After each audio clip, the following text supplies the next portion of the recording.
Hi guys, welcome back to the channel. Today we're going to talk about the Jamaican police getting 40 additional vehicles. Now, as you know, crime is down big time in Jamaica.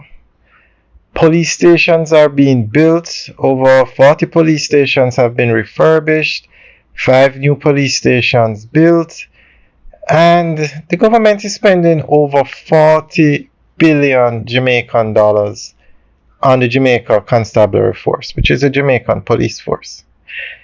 They are building divisional headquarters in Westmoreland, billions of dollars being spent.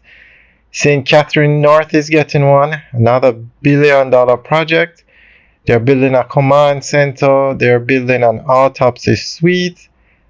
Billions of dollars are being spent to improve the capabilities of the Jamaican police. And they are also getting new vehicles. So we're going to go through an article that gives an update on these 40 new vehicles that the police have gotten. The government has provided the Jamaica Constabulary Force with 40 additional vehicles at a cost of over $313 million. They include 20 Mitsubishi L200 pickups, 7 Toyota Hilux pickups, and 10 Kia Sorento Sport utility vehicles. Minister of National Security Dr. Horace Chang, who handed over the keys to the JCF at the Office of the Commissioner of Police in St. Andrew, said they will be used to further help reduce crime across the island. Stressing that mobility is essential for the police to maintain safety and public order, Chang said that security agents must have a firm lid on the movement of cash and goods, and recent attacks on them, if not controlled, can impact the economy. Easy safe movement of cash and safe movement of goods.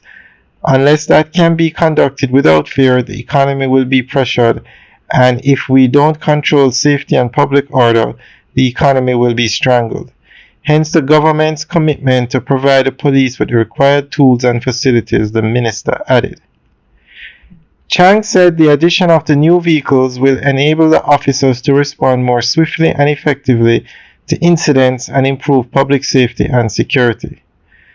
To the officers who will be using these vehicles, I urge you to utilize them responsibly and effectively in the line of your duty. Together we will continue to strive for a safer, more secure and prosperous nation, he said. Since 2016, the government has spent more than $4.8 billion on the acquisition of motor vehicles for the JCF and is projected to spend another $8.7 billion over the next 3 years. The investments are critical as the government continues to enhance the police communication systems, increase human resource numbers, and improve the situational awareness through initiatives like Jamaica Eye, the minister said. The JCF is exploring a policy of possibly write off and dispose of force vehicles after 5 or so years to ensure that it maintains an efficient fleet. Alright guys, that's the end of the update article. So let us know what you think about all these major changes going on with the Jamaica Constabulary Force. Leave your comments in the section below. Alright guys, have a good day.